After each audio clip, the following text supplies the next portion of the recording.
Ini adalah Mitsubishi Xpander facelift, tapi facelift yang tahun 2020 ya. Nah, dari awal keluar sampai sekarang, Xpander ini hampir selalu jadi mobil keluarga yang paling laku di Indonesia. Biasanya kalau nggak jadi yang paling laku, ya nomor 2 paling laku. Biasanya ganti-gantian gitu ya sama Avanza. Tapi kenapa sih orang Indonesia suka banget sama Xpander ini? Buat detailnya, simak di review lengkap Mitsubishi Xpander.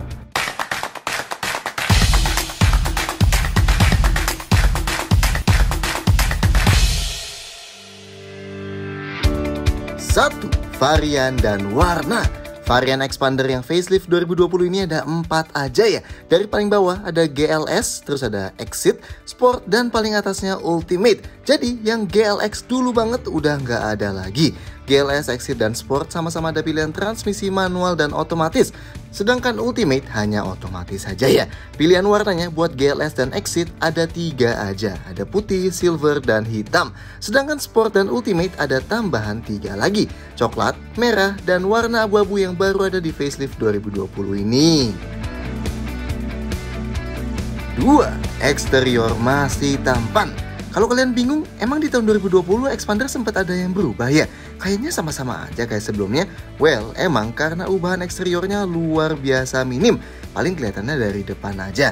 Nih, perbandingan Xpander yang tahun 2017 dulu sama yang 2020. Anyway, buat nge-refresh, dimensi Xpander itu paling gede di kelasnya. Lebih pendek dikit sih dari Livina yang emang saudaranya sendiri. Tapi sisanya sama. Dia paling lebar, paling tinggi, dan wheelbase-nya paling panjang. Depannya tetap didominasi bentuk dynamic shield yang kayak huruf X besar itu. Bedanya, grillnya nggak lagi 3 garis krom bersambung. Sekarang lebih kayak 2 garis krom yang dikasih hitam-hitam sedikit gini dan lebih berlekuk gitu. Tetap langsung nyambung ke lampu kecil di paling atas itu ya. Panel krom raksasa yang ngebentuk huruf X itu tetap sama. Yang beda, detail bagian dalam lampunya nih, yang jadi kayak punya Xpander Cross. Meski bedanya, di sini ujung dalamnya nggak flat, tapi lebih ke tajam gini.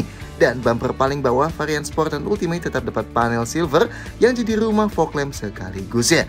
Detail lampu depannya nggak ada diarelnya. Lampu kecilnya LED yang paling atas, lampu malamnya jadi LED yang atas dibanding sebelumnya yang halogen. Begitu juga lampu jauhnya jadi LED di bawahnya. Lampu seinnya halogen dan fog lampnya juga halogen.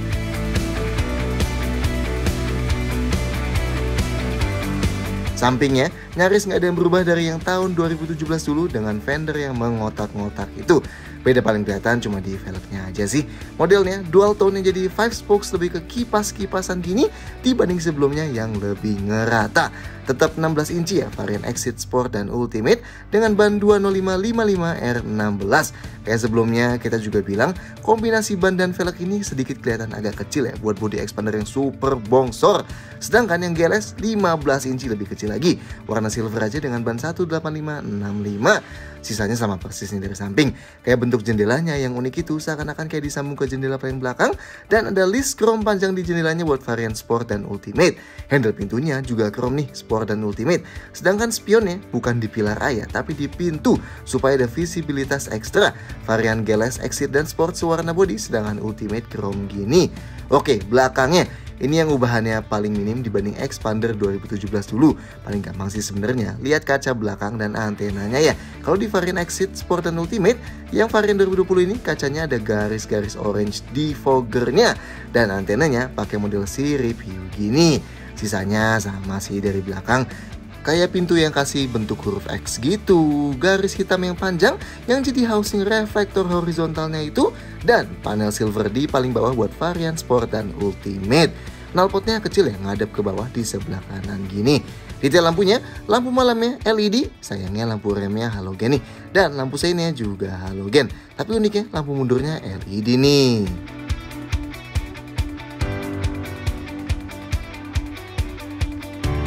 3. Interior lega. Meskipun masuk ke kelas low MPV, tapi ukuran bongsornya dengan kap mesin yang cenderung pendek ngebuat sisa ruang kabin yang termasuk besar dalam Xpander sini. Dan emang masuk ke dalam, terutama di depan, itu berasa banget sih feel leganya berkat dashboardnya yang luar biasa besar itu.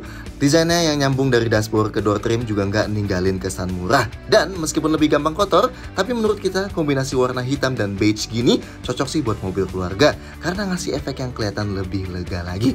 Kalau mau interior yang full hitam hanya bisa di varian bawah-bawahnya aja ya. Anyway, sayangnya Mitsubishi agak maksain buat bikin interior expander ini biar kelihatan agak premium. Jadi di dashboardnya dikasih jahitan-jahitan yang ternyata cuma cetakan plastik doang aja. Yes, ini nggak ada bahan empuknya sama sekali di sini. Jadi yang di pintunya yang kalian lihat kayak ada jahitan-jahitan gini juga, atau yang menggembung-menggembung itu murni cuma cetakan plastik doang. Sayang sih, ini emang kalau dilihat sekilas kelihatan agak premium, tapi langsung ngasih kesan yang murah begitu disentuh. Apalagi juga nggak ada kain sekali, mau di dashboardnya atau di pintunya. Meski kita nggak tahu sih sejak kapan bahan premium itu mulai diperhitungkan di sebuah MPV ya. Begitu juga panel kayu yang ada di varian Ultimate ini kelihatan banget palsunya tuh ya. Untungnya Mitsubishi nganggap serius nama MPV dan naruh banyak banget storage di dalam sini yang emang dibutuhin banget di sebuah mobil keluarga. Detailnya nanti ya di bagian bagasi. Setirnya pakai yang dulu dipakai sama Mirage juga nih, varian Sport dan Ultimate udah dilapis kulit gini ya. Joknya, nah yang kita senang adalah di varian Exit, Sport, dan Ultimate pakai bahan yang Mitsubishi sebut high grade fabric. Dan ini berasa lembut banget sih kalau kita pegang dibanding jok lain di kompetitornya. Tapi bahan super lembut gini juga artinya bakal gampang banget kelihatan dekil di yang warnanya beige kayak di Ultimate gini. So, buat yang menghindari kotor, saran kita ambil varian Sport atau Exit aja yang joknya hitam. Dan nggak usah dilapis sarung abal-abal lah, soalnya percuma nanti feel lembutnya malah nggak berasa. Tapi gimana sih rasanya duduk di dalam sini? Pintu depannya termasuk berat nih, ngasih kesan cukup premium jadinya ya. Sudut bukannya juga lebar dan napak ke dalamnya cukup tinggi, jadi nggak serendah R3 tapi nggak juga setinggi Avanza. Masih gampang lah pokoknya. Nah, posisi duduknya kalau kita set ke paling rendah sebenarnya ini udah termasuk tinggi sih. Nggak sampai posisi super commanding ala SUV leather frame atau tinggi berlebihan kayak di Avanza gitu. Tapi cukup tinggi buat dapat visibilitas yang aman. Apalagi dengan kaca depan yang lebar banget itu dan ada kaca tambahan di pilar A gini juga. Tapi tetap ngasih feel yang ergonomis dan relax kok ini. Jok driver pengaturannya manual ya, bisa slide dan recline dan dinaikin ketinggian joknya. Meski karena dia pakai knop gini, yang naik cuma bagian bawah joknya aja nih, nggak seluruh bagian joknya. Yang penumpang depan slide dan recline aja. Headrestnya agak sayang sih menurut kita, posisinya nggak terlalu maju. Jadi kalau kepala kita mau sandaran sambil nyetir, masih agak sedikit mundur gitu ya. Nggak sampai ngedanga emang, tapi agak kurang maju aja. Sedangkan ruang kepala sangat aman. Buat sandaran tangan di tengah, meskipun Mitsubishi pakai desain konsol tengah yang tinggi gini, tetap aja ini kurang tinggi buat tangan kita sandaran. Jadi tangan kita berasa gantung gini. Yang di pintu juga sayang banget nih buat sandaran tangannya plastik keras gini. Dan sayangnya seatbeltnya nggak bisa dinaik turunin. Jadi yang badannya kurang tinggi biasanya agak keganggu seatbelt yang di leher nih. Setirnya selain tilt bisa teleskopik juga. Nice dan cukup jauh nih pengaturannya. Oke lah, buat sandaran kaki kiri driver ada gundukan kecil tapi nggak ada pet plastiknya ya. Oke, detail lain di depan, lampu kabinnya hanya ada satu aja di depan sini, halogen. Sun visornya yang kanan cuma ada card holder aja ya, nggak ada kacanya sayangnya. Yang sebelah kiri ada card holder di sininya dan ada kacanya, tapi nggak ada lampunya. Pegangan tangan di plafon yang sebelah kiri model lipat gini, sedangkan yang kanan nggak ada. Sedangkan mayoritas tombol udah dapat backlight, meski sayangnya yang tombol jendela cuma sisi driver aja yang dapat. Sekarang kita ke belakang. Pintu belakang sini lebih berat lagi nih dibanding yang depan karena ukurannya lebih panjang. Oke lah, bukannya juga masih lebar dan bentuk atapnya yang gak aneh-aneh, artinya kita masuknya juga masih gampang. Posisi duduk di tengah sini tentunya lebih tinggi dibanding yang depannya. Jadi penumpang di sini juga masih bisa lihat keluar dengan jelas. Jok tengahnya bisa digeser maju mundur nih. Ini kalau kita geser maju sampai mentok buat ngasih ruang penumpang belakang, sempit sih, tapi surprisingly nggak bikin kita kejepit ya. Kita yakin kalau badan penumpangnya cukup kecil, nggak bakal masalah dengan sisa ruang segini kalau jalan singkat. Dan ini kalau kita geser paling mundur, termasuk luas meski emang nggak seluas R3. Dan ruang buat gerak sepatu kita juga termasuk aman banget. Headrest jok tengah sini sayangnya cuma di kiri dan kanan aja nih yang adjustable. Yang tengah sama sekali nggak ada headrestnya. Dan sudut sandaran joknya bisa diubah pakai tuas di sini. Cukup fleksibel nih dari yang paling tegak ke segini sampai paling rebahnya segini. Ini emang nggak sampai tiduran tapi udah relax banget kok. Ruang kepalanya masih aman banget. Buat sandaran tangan di pintu sayangnya kayak di depan sih plastik keras banget. Dan uniknya expander di tengah sini bisa kita jadiin armrest, tapi dia bakal ngebolongin bagian tengahnya jadi kayak semi-semi captain seat gitu. Enak nih, empuk dan ngasih feel yang lebih lega. Oke, kalau mau duduk bertiga, napak ke tengahnya kaki kita harus agak ngelipat karena konsol tengahnya luar biasa mundur, atau lewat bawah sini lah minimal geraknya. Lantai di tengah sini nggak full rata ya, tapi emang nggak tinggi-tinggi juga sih. Jadi kalau kalian nggak terlalu tinggi, masih nyaman lah kakinya di tengah aja. Dudukan joknya di tengah sini sedikit lebih tinggi dan sedikit lebih keras. Buat sandaran ini cukup empuk tapi lebih maju dari kiri kanannya ya. Dan karena nggak ada headrestnya, jadi orang dewasa sandaran udah pasti ngedanga kepalanya. Seatbelt di tengah sini 3 titik ya.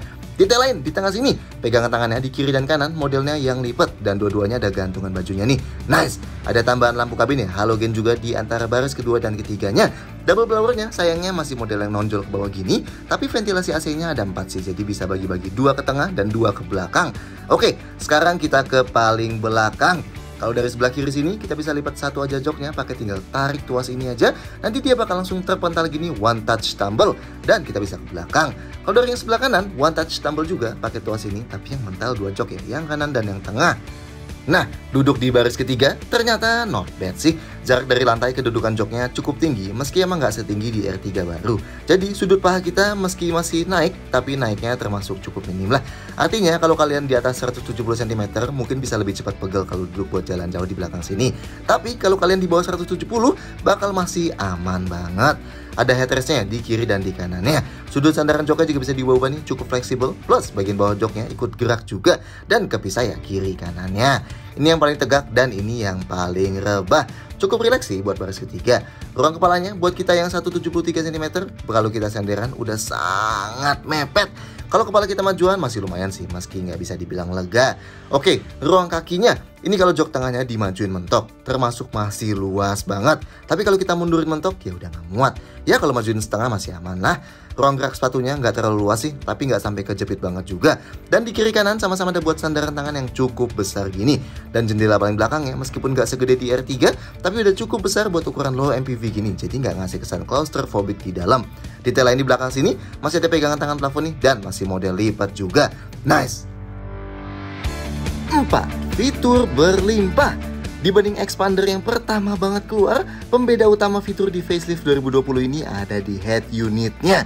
Sekarang varian Sport dan Ultimate sama-sama dapat head unit baru nih. Dia turunan dari expander cross ya. Ini pada dasarnya head unit Sony sih. Layarnya 6,95 inci dan ada beberapa tombol fisikal di bawah.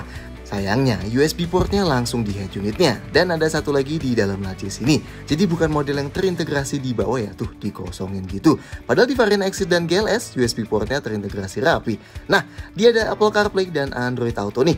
Asik ya, sampai sekarang masih jadi satu-satunya di kelasnya.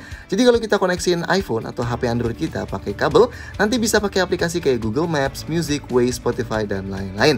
Atau kalau kalian gak suka, ini bisa diganti jadi Weblink juga sih, ala semi mirroring gitu. Sisanya standar sih, dari radio, Bluetooth, bisa setel video dari USB, dan pengaturan suara khas Sony yang luar biasa lengkap, termasuk crossover dan beberapa opsi DSP. Lanjut, yang baru lagi di facelift ini, varian Exit ke atas dapat defogger kaca belakang. Buat yang belum tahu, defogger adalah garis-garis orange ini yang bisa memanaskan kaca belakang dan bakal menghilangkan embunnya. AC-nya masih sama sih, manual dan gak ada heaternya. Tapi ada buat arahin angin ke kaki dan bisa defrost kaca depan juga. Semua varian dapat double blower kayak gini ya. Lanjut, kayak dari akhir 2018 dulu, varian Ultimate ada cruise controlnya. Buat yang belum tahu, ini bisa buat ngeset kecepatan secara konstan. Jadi misalnya kita di tol panjang, kita nggak usah injek pedal gasnya terus-terusan. Tapi emang di MID nggak ada angka indikator kecepatan cruise controlnya. Jadi kita nggak tahu tuh naikin atau turuninnya ke kecepatan berapa. Inputnya, selain 2 USB port tadi, di depan ada 1 power outlet. Di tengah sini ada 1 lagi power outlet dan di baris ketiga ada 1 lagi. Nice. Varian Sport dan Ultimate ada passive keyless entry nih. Jadi kalau mobilnya dikunci, remote-nya tinggal dikantongin aja, deketin mobilnya dan klik tombol hitam ini di handle-nya. Nanti kuncinya kebuka plus spionnya juga langsung kebuka tuh. Nah, buat kunci lagi tinggal klik lagi aja dan nanti kekunci sekaligus spionnya nutup lagi. Ada tombol start stop mesinnya juga ya. MID-nya varian Sport dan Ultimate dapat yang model layar full color gini nih. Brightness-nya bisa dinaik turunin dan ada indikator gigi di tengahnya. Informasinya termasuk trip A, trip B, sisa jarak berkendara dan ecometer, konsumsi BBM rata-rata, kecepatan rata-rata dan konsumsi BBM instan, indikator eco dalam bentuk daun, dan pengingat servis.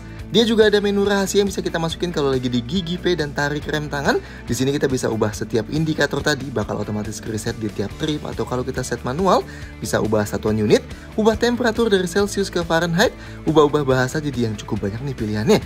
Bisa matiin bunyi bip bip bip di setiap kita tekan tombolnya, terus bisa set alarm pengingat capek berkendara yang waktunya bisa kita set tuh ya, mau muncul setiap berapa jam. Bisa bunyi lampu sein juga kita ganti, bunyi yang pertama kayak gini, dan yang bunyi kedua kayak gini. Dan terakhir bisa mati nyalain indikator eco real time. Mantap! Sedangkan varian Exit dan GLS MID-nya masih monochrome. Dia ada indikator gigi, odometer, trip A, trip B, ada buat naik turunin brightness MID-nya, sisa jarak berkendara, konsumsi BBM rata-rata, dan indikator pengingat servis. Setir sebelah kirinya ada tombol pengatur audio, teleponi, dan voice command. Lampunya manual, tapi tuas lampunya agak aneh nih. Dia ada gambar fog lamp belakang gitu, padahal di mobilnya nggak ada. Ada buat intermittent variable ya. Nah, yang kita senang juga, Expander ada fitur-fitur pinter yang mereka sebut e-text. Pertama nih, abis kita matiin mesinnya, selama 30 detik setelah itu kita masih bisa operasiin tutup dan buka jendela. Jadi kalau lupa, nggak perlu nyalain mesin dulu lagi gitu. Lanjut, meskipun dia nggak ada auto headlightnya, tapi ada auto off headlight. Jadi kalau kita lupa matiin lampu dan kita matiin mesin mobilnya, bakal dikasih peringatan di MID, tapi lampu mobilnya juga bakal langsung otomatis mati. Jadi nggak perlu takut aki kita kekuras lampu lupa dimatiin. Lanjut lagi, kalau kita buka kunci mobilnya, lampu paling atasnya bakal nyala buat nyambut kita. Dan ada coming home light atau follow me home yang kalau kita udah matiin mesin mobilnya dan kita tarik tuas lampu seinnya ke arah high beam sekali, lampu mobil kita bakal nyala buat nerangin jalan selama 30 detik buat nemenin kita turun dari mobil. Nah, fitur-fitur e-text ini sebenarnya bisa di custom sih, tapi ini harus langsung dilakuin di dealernya ya sayangnya. Padahal lebih enak kalau bisa langsung dari MID ya. Yang tetap belum ada, kunci pintu otomatis nih, yang artinya kita harus kunci pintunya via central lock secara manual tiap kali kita jalan. Tapi di luar itu dan AC manual tadi, Expander ini fiturnya emang termasuk paling banyak sih di kelas low MPV-nya gini. Ya paling nggak sebelum Avanza baru muncul. Tapi emang beda sih sama Expander Cross yang fiturnya juga udah kekejar sama kompetitor kayak Suzuki XL7 atau Honda BR-V baru gitu. Tapi mengingat Expander ini sebentar lagi facelift besar kan, kira-kira bakal dapat fitur apa lagi ya dia? 5. Safety mulai tertinggal. Sebenarnya waktu baru keluar dulu, fitur safety Expander boleh dibilang cukup jempolan di kelas low MPV karena punya fitur kayak stability control dan hill start assist. Tapi mengingat sekarang R3 pun juga punya fitur itu, Mobilio juga ada, dan bahkan Avanza generasi selanjutnya bakal punya airbag 6 kayak di Rush gitu dan fitur safety aktif kayak di Race. Ini gantian bikin fitur keselamatan di Expander berasa sedikit tertinggal. Dari airbagnya sampai varian tinggi hanya ada 2 aja, cuma di depan doang. Lanjut, rem depannya cakram, rem belakangnya tromol, sistem rem ABS dan EBD lengkap ya. Sedangkan brake assist yang berfungsi buat ningkatin kekuatan rem kalau terdeteksi injak pedalnya dalam banget, seakan dalam kondisi emergency, hanya ada di varian Sport dan Ultimate aja. Stability Control atau di Mitsubishi disebutnya ASC atau Active Stability Control, dan Traction Control atau TCL ini khusus varian Sport dan Ultimate aja. Dia buat ngejaga traksi biar kalau lagi lewatin jalan menikung terhindar dari understeer, apalagi dari slip. Lanjut, ada lagi Hill Start Assist buat varian Sport dan Ultimate aja. Jadi, kalau ditanjakan kita berhenti dan kita lepas pedal remnya, rem mobilnya bakal ketahan selama beberapa detik supaya kaki kita bisa dikasih waktu buat pindah dari pedal rem ke pedal gasnya supaya mobilnya nggak merosot dulu. Dan ada Emergency Stop Signal di semua variannya yang bakal nyalain hazard secara otomatis kalau kita ngerem mendadak. Yang baru di facelift 2020 ini, jadi ada sensor parkir nih mulai dari varian Exit. Sayangnya dia warna hitam aja sih dan 2 titik. Nggak bisa dimati nyalain dari dalam dan nggak ada indikatornya. Sedangkan varian Sport dan Ultimate dapat kamera mundur juga. Ada garisnya tapi statis ya, nggak ikut belok pas kita belokin setir. Tentunya ada dudukan ISOFIX juga di jok baris kedua buat masukin jok bayi. Dan terakhir, semua varian ada immobilizer dan alarmnya. Kira-kira Expander facelift 2021 bakal dapat airbag banyak nggak ya? Atau fitur safety aktif kayak gitu? 6. Performa dan konsumsi. Oke, spek mesinnya dulu ya. Expander cuma ada satu pilihan mesin aja, 1500cc mirip R3 dan Avanza atau Velo 15. Tenaganya juga mirip-mirip sih. Di Expander ini 103 HP atau 105 PS dan torsinya 141 Nm. Paling kalau dari spek beda jauhnya cuma sama Mobilio aja. Tapi dari sisa kompetitornya mirip ya. Transmisinya pilihannya ada yang manual 5 percepatan. Yang kita cobain ini otomatis 4 percepatan. Jenisnya torque converter. Yang kita masalahin bukan torque converternya sih, itu mah kita malah suka. Tapi 4 percepatannya itu loh. Buat sebuah mobil yang umurnya baru dari 2017 dulu, harusnya bisa lebih modern nih transmisinya. Ada opsi overdrive off buat maksimalin di gigi 3 dan bisa masuk ke gigi 2 atau 1 secara manual ya pakai dari tuas ini. Misalnya mau engine brake atau mau nanjak gitu. Kayak R3 dan Mobilio juga, Expander ini penggerak roda depannya. Gimana performanya? Well, akselerasinya 0-100 km/jam dalam 13 detikan tinggi. Ini emang yang paling lambat sih di kelasnya dibanding R3, Avanza 15, atau apalagi Mobilio yang cuma butuh 11 detik awal aja. Kecepatan maksimalnya di 170 km/jam aja. Tapi cara ngomongin ini agak salah sih ya. Coba deh kalian taruh posisi kalian sebagai bapak-bapak punya 2 anak yang butuh mobil ini buat nganterin anaknya ke sekolah tiap hari, drop istrinya di mall, dan lanjut dipakai buat dia ngantor. Menurut kalian bapak-bapak gitu bakal ngomongin 0-100 nggak? Dan top speednya gitu nggak sih ketika dia memutuskan buat ambil sebuah low MPV gini buat mengakomodasi keluarganya? Nggak kan? Makanya buat kelas kayak Expander gini, dibanding angka-angka gitu emang jauh lebih penting buat ngomongin rasanya kayak apa dia dipakai sehari-hari. Oke, tarikan bawahnya alias kalau kalian lagi dari diem atau dari kecepatan rendah banget, terus kalian injek pedal gasnya, karakternya termasuk agresif nih. Jadi lumayan galak ya, enak buat ngangkat. Cocok nih kalau kondisi stop and go macet-macetan harus serudak-seruduk gitu. Atau kalau lagi di tanjakan curam juga enak buat gas pertamanya. Naik ke kecepatan tingginya, karakter mesinnya emang masih cukup smooth. Tapi pindah giginya emang masih cukup berasa ya, meskipun kita bawa santai. Apalagi kalau kita bawanya agak agresif, itu lebih berasa lagi perpindahan giginya yang lambat. Dan turun RPM-nya juga langsung jauh banget karena rasio gearnya yang kesedikitan. Nah, kalau dari kecepatan medium kayak 40 atau 60 km/jam, terus kita bercegasnya agak dalam, juga berasanya agak berat ya. Mesinnya udah mulai ngeden perlahan, dan kalau kita injek lebih dalam lagi, pasti bakal berujung turun gigi, dan karena naik RPM-nya jauh, jadi cenderung ngagetin gitu. Dan kalau udah jalan 100 atau 120 km/jam, mau nambah kecepatan lagi jelas butuh injek gas yang lebih dalam lagi. Meski emang pertahanan kecepatan di 100 km/jam, itu termasuk mudah sih di sini, dan mantengnya di 2500 RPM ya. Kalau kalian mikir, aduh kuatnya ditarikan awal doang tapi lemah tengah ke atas, jangan-jangan kayak Grand Livina zaman dulu nih. Tenang, nggak sampai kayak gitu kok. Kita cukup amazed sih Mitsubishi bisa ngetun mesin jadul ini buat cukup bisa keep up di kecepatan menengah ke tinggi, yang meskipun kerasanya agak berat, tapi tetap bisa jalan kencang tanpa masalah kok. Itu dengan transmisi otomatis yang super jadul gini loh. Selama kita jalan hampir 1000 km, kita nyobain sama sekali nggak pernah nemu kendala di tanjakan. Selalu naik dengan gampang-gampang aja dan tanpa spin ban juga. Begitu juga buat jalan antar kota, kita masih pede buat jalan konstan di 120 km/jam terus-terusan. Saking nyamannya buat sekelas ini, meski agak berisik sih mesinnya. Ya, tapi kayak di review Expander kita sebelumnya, kita tetap berpendapat bakal lebih pas kayaknya kalau mobil yang serba baru gini juga dipasangkan ke mesin dan transmisi yang serba baru. Kayak di R3 baru gitu, yang meskipun bongsornya mirip sama Expander, tapi somehow kerja mesinnya berasa lebih ringan. Toh, mengingat harga mobil ini juga udah termasuk mahal kan di kelasnya. Soal konsumsi, ini pun ternyata masih sangat irit sih. Di rute kombinasi kita alias lewatin campuran jalan macet, tol, dibiarin idle nyala pas lagi syuting, sampai tes performa juga masih tembus hampir 12 km per liter. Not bad lah mengingat dimensinya mirip Innova Gen 1 dulu kan. Tapi konsumsinya masih bisa nyetarin Avanza R3 dan Mobilio. Kalau kita bawa eco driving emang masih bisa di atas sedikit 20 km per liter. Meski emang nggak bisa nyentuh Mobilio atau R3 yang bisa mencapai itu dengan sangat mudah. Makanya kita penasaran nih, di versi facelift keduanya nanti bakal dapat mesin sama transmisi baru nggak ya? 7. Bagasi dan storage. Bagasinya varian Sport dan Ultimate nyambung sama passive keyless entry-nya. Jadi misalnya mobil ini kita kunci, remote ini tinggal kita kantongin aja. Nah, tapi habis deketin mobilnya, kita nggak bisa langsung buka, soalnya dia handle buat bukanya masih manual gini. Jadi harus klik tombol kecil di sebelahnya dulu buat buka kunci semua pintunya.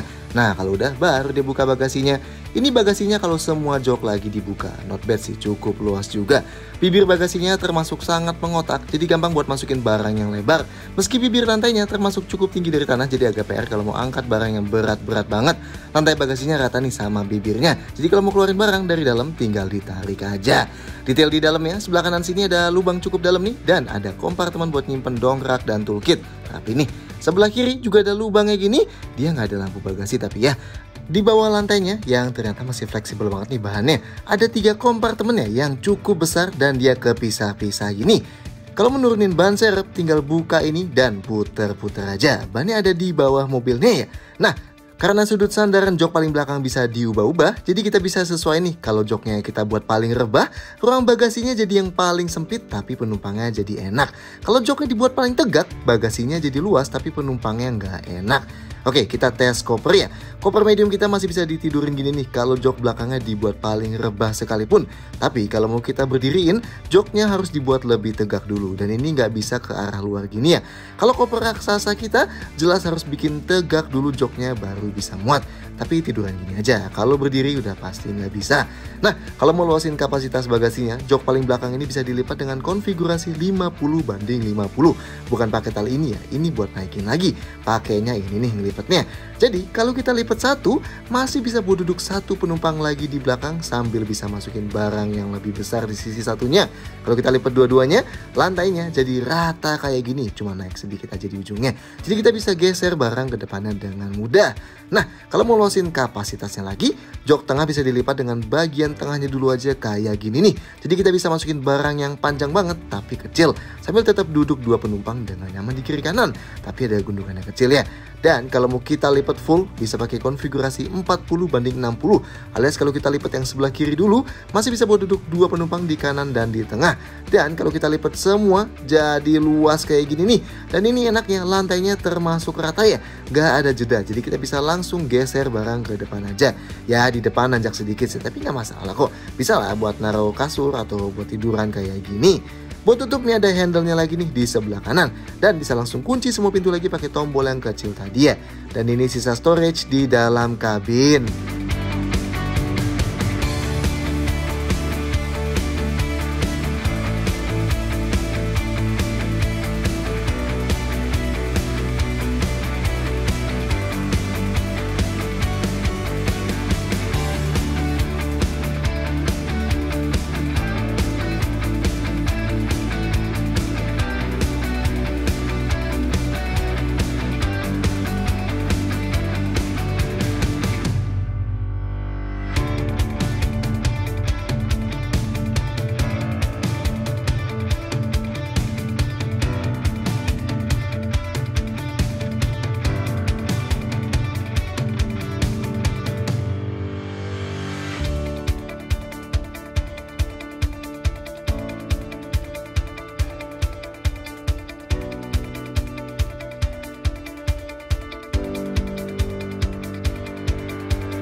Delapan, kenyamanan dan handling.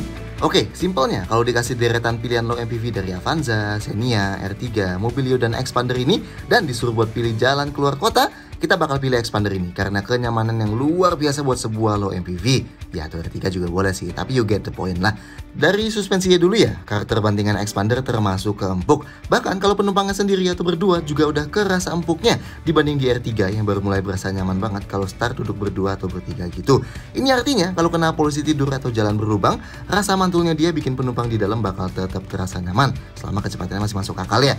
Bantingannya juga berasa cukup premium di kelas ini, emang gak sampai super refined gitu kalau kena speed bump, tapi minimal gak sampai gedubrak kayak kalau naik Avanza, Xenia, atau Mobilio, atau apalagi kayak Chevrolet Spin dulu yang amburadul ya kan. Ya nggak heran lah Mitsubishi ngebanggain set suspensinya ini yang ada valve shock absorbernya atau apalah itu. Karena kalau selama ini kalian pakai low MPV cuma pernah naik kayak Avanza, Xenia aja, naik si Expander ini bakal berasa banget beda faktor kenyamanannya. Kecuali kalian udah pernah cobain R3 yang sebelumnya ya. Bahkan dibanding Expander Cross yang cenderung keras juga kita lebih suka ini kok. Terus apakah kalau bawa penumpang full terus kita jalan 150 km per jam bakal mantul-mantul misalnya pas lagi lewatin tol yang konturnya naik turun? Ya jelas, kalau itu kalian yang harus lebih ngaca lagi. Selain di jalan tol limitnya cuma 100 km per jam, bawa penumpang full di kecepatan super tinggi gitu juga sangat-sangat membahayakan di mobil yang didesain buat bawa keluarga dengan relax gini. So, kalau kalian bawanya 120 km per jam atau 140, tapi tolnya rata kayak tol Jawa Tengah atau ke Jawa Timur gitu, baru deh enaknya berasa banget. Suara yang masuk ke dalam kabin juga termasuk minim sih. Suara mesin di kecepatan bawah 100 km per jam juga luar biasa tenang. Kebalikan banget nih sama Avanza. Begitu juga suara bannya ya, kebalikan sama Mobilio yang berisik banget. Di Expander sini juga termasuk tenang.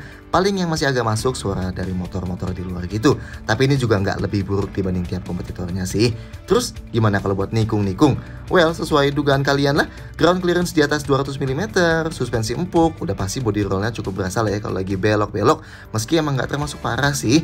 Nah, tapi kalau buat mobil keluarga gini, sebenarnya handling itu kita lebih proper kalau ngomongin rasa setirnya. Bukan koneksinya gimana ke jalan, tapi setirnya enteng atau enggak. Nah, standar mobil keluarga gini lah, setirnya cukup ringan meski emang nggak seringan wuling ya. Ya, bobotnya cukup lah buat ngejaga stabil di kecepatan tinggi, tapi nggak nyusahin kalau lagi mau puter balik. Ngomongin puter balik, radius putarnya cukup besar nih di kelasnya 5,2 meter. Tapi overall ini masih kecil sih dan masih gampang banget buat U-turn di jalur yang kecil.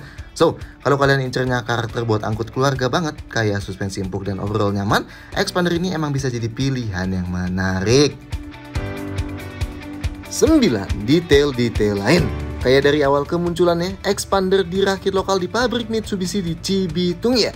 Kalau kita buka kap bensin ya, nggak ada tulisannya ya Expander disaranin pakai oktan berapa. Meski waktu baru meluncur dulu, Mitsubishi menyarankan sebisa mungkin pakai RON 90 atau ke atas. So, minimal banget sejenis Pertalite atau Shell reguler gitulah ya. Lanjut, Expander dapat gratis biaya servis jasa dan spare part selama 4 tahun pertama atau 50.000 km pertama, tergantung mana yang sampai duluan. Jadi lumayan banget nih di awal-awal bakalan luar biasa irit pengeluaran.